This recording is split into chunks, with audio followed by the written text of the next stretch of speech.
తెలంగాణ రాష్ట్రమే కాదు యావత్ అంటే హిందూ సమాజాన్ని ఒక్కసారి మేలుకొల్పినటువంటి అంశంగా చూడొచ్చు. దాన్ని చాలా రకాలుగా అందరూ కూడా విమర్శించారు. కొంతమంది సపోర్ట్ చేస్తే కొంతమంది విమర్శించారు కూడా. సో ఏదైతే చిలుకూరు బాలాజీ సంబంధించి టెంపుల్కి సంబంధించి అక్కడ అర్చకులు ఎవరైతే రంగస్వామి గారు ఎవరైతే ఉన్నారో ఆయన మీద చేసినటువంటి దాడిని చాలామంది రకరకాలుగా మాట్లాడుకున్నారు. ముఖ్యంగా దాడి చేసింది రామరాజ్యం పేరుతో ఉన్నటువంటి వ్యవస్థాపకులు ఏదైతే ఉన్నారో వీరరాఘవరెడ్డి గారి మీద అనేక రకాలైనటువంటి ఆరోపణలు రావడం జరిగింది. నిజంగానే మన రంగస్వామి గారు అక్కడ ఉన్నటువంటి అంటే అక్కడికి వస్తున్నటువంటి కొంతమంది భక్తుల్ని మహిళల్ని లోబర్చుకున్నట్టుగా, అదేవిధంగా మాంసాహారాలు తీసుకుంటున్నట్టుగా, మద్యం సేవిస్తున్నట్టుగా మరి ఏదైతే వీరరాఘవరెడ్డి గారు ఆరోపణలు చేశారో వాటిలో నిజమెంత ఉంది అనేది కూడా ఒక్కసారి అందరూ కూడా చర్చించుకున్నటువంటి అంశం. ఈ మధ్య వీరరాఘవరెడ్డి గారు అన్ని మీడియా మాధ్యమాలకు వెళ్ళి తన యొక్క ఎక్స్ప్లెనేషన్ ఇస్తూ ఉన్నారు. మనతో పాటు కూడా ఇప్పుడు ఆయన మన స్టూడియోలో ఉన్నారు. మరి నిజంగానే ఎన్నో ఏళ్లుగా సేవలు అందిస్తున్నటువంటి మరి అతను అర్చకుల మీద ఈయన చేసినటువంటి ఆరోపణలు నిజమా కాదా, మరి రామరాజ్యం పేరుతో రాక్షసంగా వ్యవహరిస్తూ అందరి మీద దాడి చేస్తున్నారా, రామరాజ్యం పేరుతో కోట్లు దండుకుంటున్నారా అనేది రకరకాల ఆరోపణలు మన ఏదైతే వీరరాఘవరెడ్డి గారి మీద కూడా వచ్చినాయి. వాటిలన్నింటి మీద ఒకసారి క్లారిటీ తీసుకుని ఆయన మన స్టూడియోలో ఉన్నారు. ఆయన పరిచయం చేసుకుని అన్నీ కూడా వివరంగా మాట్లాడుకున్నాం. స్వామినాథ్ అయ్యా నమస్కారం మహాత్మా. మా స్టూడియోకి వచ్చినందుకు ధన్యవాదాలు, కృతజ్ఞతలు. ఈ అవకాశం ఇచ్చినందుకు. సో ఏంటి సార్ నిజంగానే రామరాజ్యం వ్యవస్థాపకులుగా మీరు చేసినటువంటి ఆ కార్యక్రమం ఏదైతే ఉందో చిలుకూరు బాలాజీ టెంపుల్లో ఉన్నటువంటి అర్చకుల మీద ప్రధాన అర్చకుల మీద మీరు చేసినటువంటి దాడి చాలామంది మాట్లాడుకున్నారు. చాలా అది వైరల్ అయింది. సాక్షాత్తు ముఖ్యమంత్రులు, ఇరు రాష్ట్రాల ముఖ్యమంత్రులు కూడా దీని మీద స్పందించారు. సో ఎందుకు చేయాల్సి వచ్చింది దాడి? రామరాజ్యం పేరుతో మీరు చేస్తున్నటువంటి అరాచకమా లేకపోతే రాక్షసత్వంగా వ్యవహరించడం ఏంటి? దీని మీద ఏం చెప్పాలనుకుంటున్నారు? దాడి అనేది ముందు దాడి కాదండి. మనకి రామరాజ్యం అన్నారు కదా, రామరాజ్యం అంటేనే దుష్ట శిక్షణ శిష్ట రక్షణ. ఈ దుష్ట శిక్షణ శిష్ట రక్షణ చేయాల్సిన బాధ్యత మాది మీది కాదు, న్యాయస్థానాలది. కోర్టులలో న్యాయమూర్తులు 340 CRPC రీడ్ విత్ 195 1B అనే చట్టాన్ని ప్రయోగించి, అంటే కొత్త చట్టం 379 BNSSలను ప్రయోగించి దుష్ట శిక్షణ శిష్ట రక్షణ చెయ్యకపోయినా వారి మీద కేంద్ర రాష్ట్ర ప్రభుత్వాలే 197 CRPC కొత్త చట్టం 218 BNSSలను ప్రయోగించి ఆర్టికల్ 124 సబ్ క్లాస్ 4లు అలాంటి వాటిని కూడా ప్రయోగించి తొలగించి ఈ న్యాయమూర్తులను ఈ అన్యాయమూర్తులను జైలుకి పంపించే బాధ్యత కేంద్ర రాష్ట్ర ప్రభుత్వాలది. ఈ న్యాయమూర్తులు చేయాల్సిన పని వీరు చేయట్లేదు. వీరిని తొలగించాల్సిన బాధ్యత కలిగిన కేంద్ర రాష్ట్ర ప్రభుత్వాలు ఆ పని చేయట్లేదు. మరి ఇటు ఈ న్యాయమూర్తులకి ఆ కేంద్ర రాష్ట్ర ప్రభుత్వ అధినేతలు, ప్రధానమంత్రులు కానివ్వండి, ముఖ్యమంత్రులు కానివ్వండి, మంత్రులు కానివ్వండి, ఎమ్మెల్యేలు కానివ్వండి, ఎంపీలు కానివ్వండి, వీరందరికీ మనమే దురదృష్టవశాస్తు యజమానులుగా ఉన్నాం. ఇప్పుడు మనం ఏంటంటే మన పాత్ర మనము పోషించట్లేదు.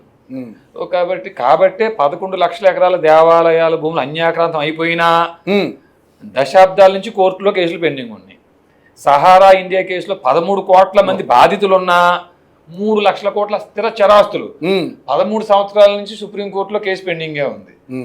దీనికి కారణం అగ్రిగోల్డ్, అభయ గోల్డ్, అక్షయ గోల్డ్ చాలా ఉన్నాయి. ఒకటి కాదండి, ఎన్నన్నా ఉన్నాయండి. కోర్టుకు వెళితే సామాన్యుడికి న్యాయం జరుగుతుంది అనే నమ్మకం మాత్రం లేదు. But the Indian judiciary has been constituted for the survival of citizens, not for the judiciary and it staff అండి. జ్యుడిషియరీ కాన్స్టిట్యూట్ అయ్యిందే మన జనం కోసం అండి, సిటిజన్స్ కోసం. ఇది ఏమైపోయింది, కాలక్రమేణా మారిపోయి దుష్ట శిక్షణ బదులు దుష్ట రక్షణ జరుగుతుంది. మనకేంటి, ఎన్ని నేరాలు చేసినా పర్వాలేదు, కోర్టులు ఉన్నాయి కదా కాపాడితే, అన్ని నేరాలు చేస్తున్నారండి దుస్తులు. వారు ఏమో బయట స్వేచ్ఛగా తిరిగేస్తున్నారు. కారణం ఏమిటంటే ఈ న్యాయమూర్తులు కళ్ళు మూసుకుని తప్పుడు తీర్పులు ఇచ్చినా వీరిని తొలగించేటువంటి ప్రక్రియ మన కేంద్ర రాష్ట్ర ప్రభుత్వాలు చేయట్లేదు కదా. ఇట్లాంటి ఈ స్థితిలో యజమానులుగా మన పాత్ర మనం పోషించాలి. ఈ రంగస్థలంలో ఏమిటండి, రంగేశుడు సద్గంగ జనకుడు సంగీత సంప్రదాయకుడు. ఈ రంగస్థలంలో మనం కూడా మన పాత్ర మనం పోషించాలి అన్న ఉద్దేశంతో రామరాజ్యాన్ని స్థాపించి, అయ్యా ప్రతి ఊర్లోనూ మనకి ఆలయాలు ఉన్నాయి, అక్కడ అర్చక పురోహితులు ఉన్నారు. ఎక్కడైతే మొన్న పెహల్గామ్ ఘటన చూసాం కదా, నువ్వు హిందూ అవునా కాదా అని ప్యాంటులు విప్పి జిప్పులు తీసి భార్యల ముందే కన్ఫామ్ చేసుకుని మరీ చంపారు. ఈ దుస్థితి అంతా ముందే ఊహించున్నామండి. ప్రతి ఊర్లో ఆలయంలో ఉండే అర్చక పురోహితుల్ని కలవాలనే ఉద్దేశంతో అర్చక పురోహితుల్ని కలుస్తున్నాం. అయ్యా మరి మనకి 2040, 2047 కల్లా అన్ని మతస్థులు వారి దేవుడి రాజ్యం చేస్తామన్న ప్రణాళికతో ముందుకు వెళ్తున్నారు. మన దేవాలయాలు భూములు అన్యాక్రాంతం అయిపోయినాయి, దేవాలయాలు అన్యాక్రాంతం అయిపోయినాయి, లవ్ జిహాద్ పేరుతో ఆడపిల్లలు ఆక్రమణకు గురవుతున్నారు. మరి దానికోసం మీ దగ్గర ఏమైనా ప్రణాళిక ఉందా చెప్పండి, మేము సహకరిస్తాం. లేదా మా దగ్గర ప్రణాళిక ఉంది, మీరు సహకరించండి. ఊరికి ఒక్క క్షాత్రం కలిగిన సైనికుని తయారు చేయండి. మీరు భగవద్గీత 18వ అధ్యాయం 43వ శ్లోకంలో పేర్కొనబడిన క్షాత్రం కలిగిన వారు, శౌర్యం తేజో ధృతిర్దాక్షం యుద్ధే చాప్య పలాయనం దానమేశ్వర భావచ్చ క్షాత్రం కర్మ స్వభావం అన్ని లక్షణాలు ఎవరికి ఉన్నాయో వారిని ఎంపిక చేసి వారి పోషణ ఊరు మొత్తం చూసుకునేలాగా మీరు బోధించండి. అంటే దాంట్లో వైశ్యులు శూద్రుల్ని మీరు ప్రేరేపించండి, బ్రాహ్మణులకి అది మీ బాధ్యత. ఇలా జరిగితే 27,800 గ్రామాల్లోనూ మనకు ఆలయాలు ఉన్నాయి. వారికి మసీదులు మదర్సాలు ఉన్నట్టు, వారికి ముల్లాలు ఇమాములు మౌల్వీలు ఉన్నట్టు మనకి అర్చక పురోహితులు ఉన్నారు, మనకి మఠాధిపతులు పీఠాధిపతులు ఉన్నారు. మీరు కానీ ఈ బోధన చేసి ఒక్క సైనికుని ఊరు నుంచి ఇస్తే 27,800 మంది సైన్యం మనం 2 రాష్ట్రాల్లో అయితే మన భూములు కాపాడుకోవటం, మన ఆడపిల్లలను కాపాడుకోవటం, గో సంరక్షణ చేయడం మనకు కష్టం కాదు అనే ప్రపోజల్తో అనేటువంటి వినతితో అంతమంది అర్చక పురోహితుల్ని కలుస్తున్నాం, చెప్తున్నాం. ఆ వీడియోలు కూడా సోషల్ మీడియాలో అప్లోడ్ చేసి ఉన్నామండి. అందులో భాగంగా రంగరాజన్ గారి దగ్గరికి వెళ్ళి అయ్యా తమరు ఈ పని చేయాలని చెప్దామని చెప్పేసి ఆయన అడిగితే ఆయన రెస్పాన్స్ కూడా మనకు అనుకూలంగా వస్తే ఉపయోగపడుతుంది అన్న ఉద్దేశంతో ఆయన దగ్గరికి వెళ్ళామండి. వెళ్ళే సమయానికి ఆయన ఉండకూడని స్థితిలో చేయకూడని పని చేస్తూ చేయకూడని ప్రదేశంలో ఆ పని చేయటం, అక్కడ వివాదం జరగటం. ఆయన వివరంగా చెప్పగలరా? ఏమి చేయకూడని పనులు అంటే ఏమి ప్రత్యేకంగా ఏమీ లేదు స్వామి. అది చిలుకూరు గుడికి వెళ్ళామండి. ఫిబ్రవరి 7వ తేదీ ఉదయం 7 గంటల సమయంలో చిలుకూరు ఆలయానికి వెళ్ళాం వారిని కలుద్దామని. ఆలయానికి వారు రాలేదు. రాకపోతే అక్కడ కాసేపు వేచి చూసిన తర్వాత ఇంటి దగ్గర ఉన్నారని చెప్పారు ఆలయంలో. ఇంటి దగ్గరికి వెళ్ళాం. ఆ కింద ప్రాంగణం అంతా ఖాళీగానే ఉంది.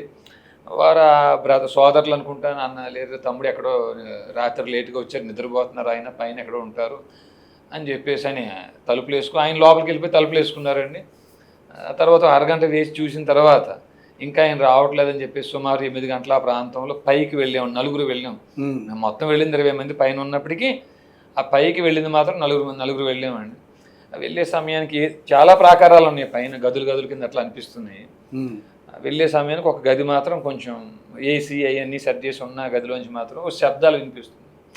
దీంట్లో ఉన్నారు అన్నట్టు కొంచెం దగ్గరికి వెళ్ళగానే ఆ శబ్దాలు సశబ్ద నిశ్శబ్ద క్రియలకు అతీతమైన శబ్దాలు అనే శబ్దాలు అవి. సో ఎవరో లోపల శృంగారం చేస్తున్నారా ఇలాంటి శబ్దం వినిపిస్తుంది చెవికి. అంటే గోడ దగ్గరే కదండి, మళ్ళీ కిటికీ నుంచి మనకు తెలుస్తుంది కదా, మనకి అవి దాటుకుని మనం వెళ్ళాలి కదా రూమ్కి. ఇదేంటి ఆలయ ప్రాంగణంలో ఈ పని ఎవరు చేస్తున్నారు ఇక్కడ? ఆ లోపల రంగరాజన్ గారు ఉంటారని మేము అనుకోలేదండి. అయితే తప్పో ఒప్పో ఆ తలుపులు బలవంతంగా తెరుచుకునే లోపలికి వెళ్ళామండి. వెళ్ళే సమయానికి మరి మేము డోర్ తొయ్యటం అనే శబ్దం వినో ఏమో రంగరాజన్ గారు మాకు ఎదురు వచ్చారు. ఆ గది లోపల నుంచి బయటకు ఎదురు వచ్చారు. మాకు ఎదురు వచ్చారు. ఆయన అర్ధనగ్నంగా ఉన్నారు. లోపల 2 మహిళలు, ఒక ఆవిడ అర్ధనగ్నంగా, ఒక ఆవిడ పూర్తి నగ్నంగా. చూసారా? నేను చూసిందే మీకు చెప్పాను. మరి వీడియో తీస్తారా మీరు? ఎలాంటి సుమారు 5 నుంచి 7 సెకండ్ల వీడియో కూడా రికార్డ్ అయ్యి ఉండొచ్చు అండి. అదే ఫోను, నా ఫోన్ ఆయన లాక్కోవడం కోసం చేసిన ప్రయత్నంలో కింద పడిపోయింది. నా ఫోనే పగిలింది. పగిలిన ఫోన్నే పోలీసులు సీజ్ చేశారండి. ఇప్పుడు పోలీస్ స్టేషన్లో నా ఫోన్ ఉంది. 15 ఫోన్లు సీజ్ చేశారండి పోలీసులు, ఒకటి కాదు. ఈ వీడియోలు బయటకు రావద్దని. సో ఏది ఏమైనా ఆ తర్వాత ఆయనకు కూడా గట్టిగా మేము మందలించడం జరిగిందండి.